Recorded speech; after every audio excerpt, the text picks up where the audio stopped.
વરના દાદાના ખોળામાં પધરાવવાનો નિયમ, તે વરના દાદા હાજર ન હોય એટલે આ વિધિ કરવી કેમ? પછી એથી મોટા ને નાના ને એના કુટુંબના કાકા દાદા ને બે હારે અહીંયા વરરાજાનો બાપ નો હોય તો હવે ઓલા વરરાજા ને સીધો કઈ કાકા દાદા ની હારે સંબંધ નથી, એના બાપ દ્વારા છે.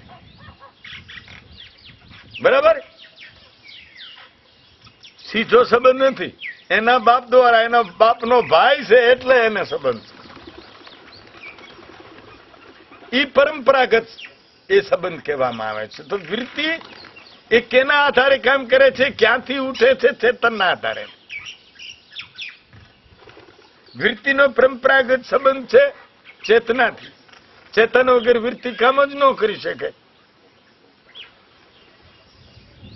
તો આ બધું આવરણ છોડીને પરંપરાગત જે કાંઈ સંબંધ છે એને સંભાળી લે. એને લક્ષણા કહે છે.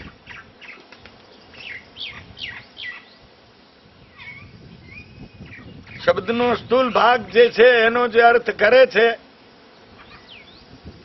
એને શક્તિ વૃત્તિ કહે છે.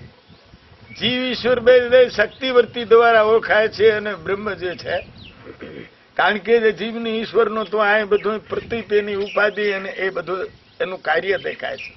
બ્રહ્મનું કાર્ય કાંઈ દેખાતું નથી, કારણ કે બ્રહ્મ નિર્પલેપ છે, એમાં કોઈ માયા નથી, કાંઈ નથી, સંકલ્પ નથી. એટલે એ લક્ષણાવૃત્તિ દ્વારા એ જાણી શકાય. અથવા તો એનો તમે સમજો એવો અર્થ કરી તો શુદ્ધ સતોગુણી વૃત્તિ. શુદ્ધ સતોગુણી વૃત્તિ હોય, ઓનામાં સતત ચાલ ચાલતી હોય, સાધનાની, પ્રભુ પ્રાપ્તિની, મોક્ષની, એને શુદ્ધ સતોગુણી વૃત્તિ કહે છે. તમે સમજો, લક્ષણામ નહીં સમજો તમે. શુદ્ધ સતોગુણી વૃત્તિ, શુદ્ધ સતોગુણી વૃત્તિ એ હોય કે ખરેખર પોતાના લક્ષ્યથી બારી કામ હોય, આફત હોય, ગમે એ હોય, તો પોતાના લક્ષ્ય તો એનામાં એ રમતું હોય કે મારે ત્યાં પહોંચવાનું છે, મારી યાત્રા તો એને ક્યારે કરવી એની છૂટાય નહીં, ત્યાં તો પહોંચવું જ છે. આ બધું ગુણ બની જાય. અને માત્ર દરેક પરિસ્થિતિઓમાં જયારે ખરેખર આપણાને ઈશ્વરની, આપણી સાધનાની, આપણા મોક્ષની જયારે ચિંતા રહ્યા કરે ને આપણા વિચારો એમાં ને રહેતા હોય, તો એને શુદ્ધ સત્વગુણ વૃત્તિ. જે માયાનો ફંદો કરે ત્યારે અવિદ્યાવાળી ભેળ છે, પણ મોક્ષના વિચારોમાં, ઈશ્વરના વિચારોમાં માત્ર રહેતી હોય ત્યારે એને શુદ્ધ સત્વગુણ વૃત્તિ કહે છે.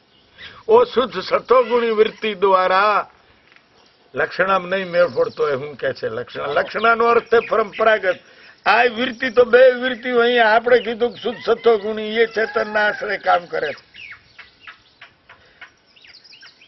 પછી વિવેકી કરવાનો, કયું કરવાનું છે, કયું નથી કરવાનું. કામ તો બે ઈશ્વરને આશ્રય થાય છે, ઈશ્વરની સત્તાથી થાય છે. તો લક્ષણામાં નો સમજાય તો કઈ વાંધો નહીં. શુદ્ધ સત્વગુણ. સત્વગુણીમાં બીજું નો સમજાય તો છે ઈશ્વરમાં રીમા કરે છે, પોતાના મોક્ષ માટે યાત્રા કરી રહી છે, પુરુષાર્થ, પ્રયત્ન, વિચાર કરી રહી છે, અને એ વિચારોને પાછી અપનાવે છે અને મોક્ષની પ્રાપ્તિ માટે સાધનામાં લાગી રહે છે. એ શુદ્ધ સત્વગુણી. આ શુદ્ધ સત્વગુણી વૃત્તિ દ્વારા એ તમે ચેતન પોતે તમે છો. હવે તમને મારે ચેતન કેમ સમજાવવું? તમે પોતે જ ચેતન છો. તમારા સિવાયનું બધું જડશે, જેટલું દેખો, સાંભળો, વિચારો, બુદ્ધિથી નક્કી કરો, સપના જોવો, ઈ જ્યાં કઈ એ બધું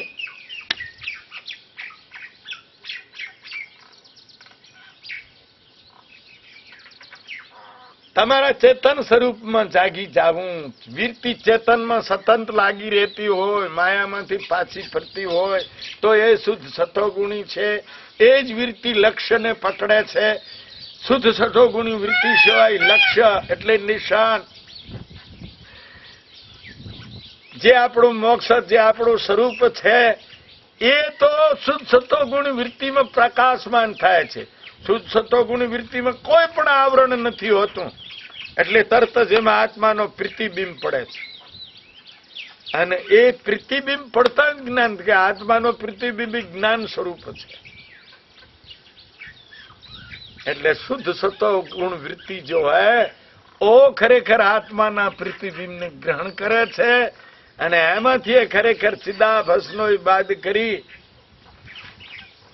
અને પોતે ચિદાભાસ એટલે એને જીવ પણ કહે છે. પહેલા હું જે કહી ગયો ચિદાભાસ એટલે ચેતનનો પ્રતિબિંબ આભાસ, અવિદ્યા ચેતનંશ અને આભાસ, આ ત્રણે મળીને એને જીવ કહે છે. શુદ્ધ સત્વગુણી માયા, બ્રહ્મચેતન અને એ ત્રણેયનો સંબંધ. શુદ્ધ પ્રતિબિંબનો માયામાં આભાસ, માયા, આ ત્રણે મળીને આને ઈશ્વર કહે છે. હવે આ જીવને ઈશ્વર એ બધું ઉપાધિથી સાબિત થાય છે, વાસ્તવિક છે નહીં. આમ આ વસ્તુ સૃષ્ટિના કારણમાં, સૃષ્ટિને ચલાવવામાં, સૃષ્ટિને તૈયાર કરવામાં એના 9 સાધનો અનાદિ છે.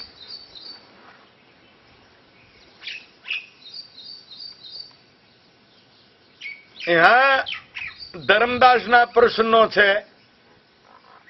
આ 9 વસ્તુ અનાદિ થઈ એટલે ધર્મદાસના પ્રશ્ન છે. ધર્મદાસને અહીંયા શંકા થઈ.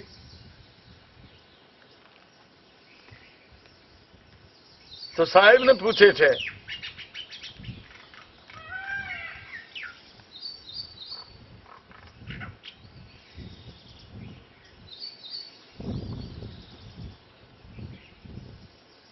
कौन पवन आता कौन पवन ले जाए, कौन पवन भमता फेरे संतो देव समझाय. ત્યાંથી શરૂઆત કરે છે.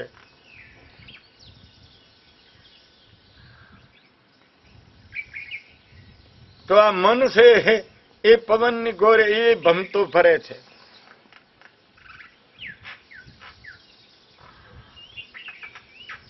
સોપન આવે છે, અવહંગ પવન લઈ જાય છે.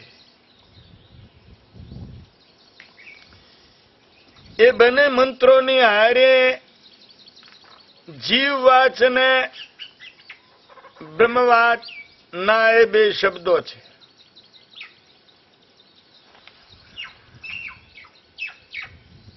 તો સોહંગને પકડ, તું મહાસત્તા છે એને પકડ. કબીર સાહેબે કીધું મોક્ષ શેનાથી મળે કે તું આત્માને પકડ, સોહંગને જે મહાસત્તા છે, જે અજર છે, અમર છે, ઘરે મરતો નથી. ત્યારે ધર્મદાસે પ્રશ્ન કર્યો કે પણ બાપુ કેમ મરતો નથી? કે આ એક જ કઈ આત્મા સત્ય છે એવો નથી. કે જીવ બી અનાદિ છે, માયા બી અનાદિ છે, ઈશ્વર બી અનાદિ છે, એ બધાનો સંબંધ પણ અનાદિ છે. હે, સ્વરૂપથી અલગ છે એ વાત નક્કી છે, અને એનું ભેળસેળપણું છે એ વાત નક્કી છે. સ્વરૂપથી આમ એક જ રૂપ દેખાય છે. જેમ દૂધમાં આપણે ઘીને, દૂધમાં આપણે હાકર નાખી દઈએ, પાણી નાખી દઈએ તો બધું દૂધ દેખાશે ને. માય હાકરના ગુણ અલગ છે, પાણીના ગુણ અલગ છે, દૂધના ગુણ અલગ છે. છતાં ભેળું કરી દો એટલે એક રૂપ દેખાય છે. તો જીવ બી અનાદિ છે, ઈશ્વર બી અનાદિ છે, માયા બી અનાદિ છે, એનો સંબંધ ભેળાપણું બી અનાદિ છે. અને એને જો વિવેકથી જુઓ તો સ્વરૂપે પણ એના અલગ અલગ છે. હવે આને બ્રહ્મ તો અનંત અનાદિ છે. આ 6 અનાદિ થયા તો આ 6 એથી આ વિશ્વનું હાલી રહે. કર્મ વગેરે આ જગત નો હોય, શરીર વગેરે જગત નું હોય, અને શરીર વગેરે જીવી નું હોઈ શકે. એટલે આ 9 વસ્તુ અનાદિ છે. આ 3 શરીર જગત ને કર્મ પ્રવાહથી અનાદિ છે. જેમ ગંગાજીમાં હિમાલયમાંથી બરફ ઓગળે તો ગંગાજી હાલે ને બંધ થઈ જાય.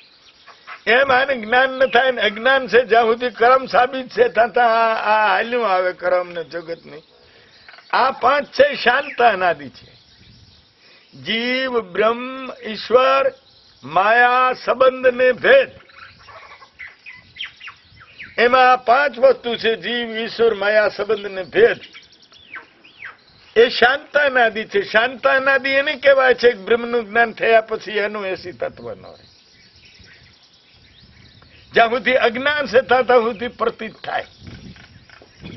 જ્ઞાન થઈ જાય એટલે એ બી એક જ બ્રહ્મ રહે.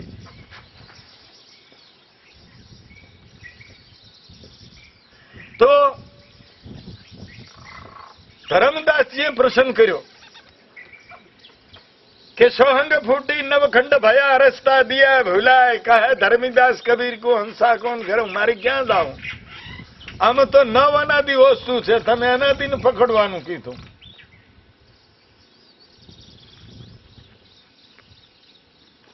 એમ તો કે હા તો કે કબીર સાહેબ ફરી સમજાવે કે 9 સોહંગ કે ઉપરે 10મા સોહંગ સાર, કહે કબીર વિચાર કો, કહે કબીર ધર્મીદાસ કો તાકા કરો વિચાર. એ ભાઈ ઈ 3 છે એ પરવાથી અનાદિ છે, 5 છે શાંતાનાદિ છે, અને બ્રહ્મ તો નિર્વાણ છે, એનું નામ ન દઈ શકાય. જ્યાં સુધી નામમાં આવે છે એ બધી માયા, એ ઉપાધિ વાળું, એ શુદ્ધ ચેતન નથી રહેતું. શુદ્ધ ચેતન નું કઈ કહેવાય એમ નથી. જળ છે, ચેતન છે, સત છે, અસત છે, એ તો સમજી શકાય એવું છે, અનુભવી શકાય એવું છે. આપણે હાકરનો કલર કેવો છે એ નક્કી ન કરીએ, પણ ગળપણ છે, અવાજ આવે, ગળ્યું લાગે એટલું જ કહી શકીએ. પછી ગળપણનો કલર કેવો છે એ ન કહી શકીએ ભલે આપણે, પણ આપણે હાકર ખાઈએ એટલે ગળી છે એમ તો કહી શકીએ કે હા મને સ્વાદ આવે રહ્યો, કે ગળી છે, સ્વાદ અનુભવનો વિષય. બસ તમે બીજો બતા કે તમને બીજો કઈક કલર કેવો હતો, હાકરના ગળપણનો કલર કેવો હતો? હાકરના ગળપણના કલર ની ખબર ન હોય. એ તમે ખાધો એટલે તમને મોજ આવી, ગળી લાગી એટલે નક્કી કહ્યું કે ના ગળી હોય, મેં ખાધી છે. તમને કોઈ પૂછે કે એનો કલર બતાવી દે, એ રસનો કલર કેવો હતો, તો એનો બતાવી દે. એવી રીતે જો સ્વરૂપ છે, જો ચેતના છે, આત્મા છે, બ્રહ્મ છે, ઓ એવી રીતે છે. આ 9 વસ્તુનું વર્ણન થાય છે. 10મી જે ખરેખર સત્ય છે ને એને તો એ નિર્વાણ છે, વાણીમાંથી કોઈ શબ્દ નથી નીકળે. કેમ કેવું, શું કહેવું? કાલે આપણે ભજનનું વિશ્લેષણ કરી રહ્યા હતા, એમાં આવ્યું હતું છેલ્લે કે આ ભાઈ વાણી આ બધું કે છે ને એ બ્રહ્માંડમાં છે, આ ભજન છે. કોઈ કહે કે સત ને, કોઈ કહે કે અસત ને, કોઈ કહે કે આદિન, કોઈ કહે કે અનાદિન, કોઈ કહે કે બ્રહ્મ ને, કોઈ કહે કે નિરાકાર ને, કોઈ કહે કે નિર્ગુણ ને, કોઈ કહે અટલ ને, કોઈ કહે અમર ને. આવા બધી સંસ્થાઓ વારે એના નારા શરૂ કર્યા. હું કે અમારો મોટો ને, હું કે અમારો મોટો. ઈ બ્રહ્માંડમાંથી આ પદ છે. અજાતવાદ કોને કહેવાય?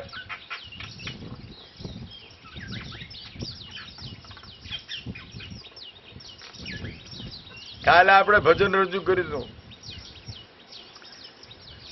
કે મેં અલબેલા. અલબેલા એક મસ્તીનું નામ છે, અવર્ણીય મસ્તી, વર્ણવી ન શકાય એવી વાણી દ્વારા. એવી વસ્તુ છે ને, તમે ગુંગાને હાકર ખવડાવો તો એ આનું કરે ખરો, પણ હા એમ કરે, તમને ઈશારો કરે, પણ કઈ તો ન કે ભારે ગળ્યો હતો એમ તો કઈ ના કે. આ બી એવું છે. આ પ્રસન્ન ખડો થયો ત્યારે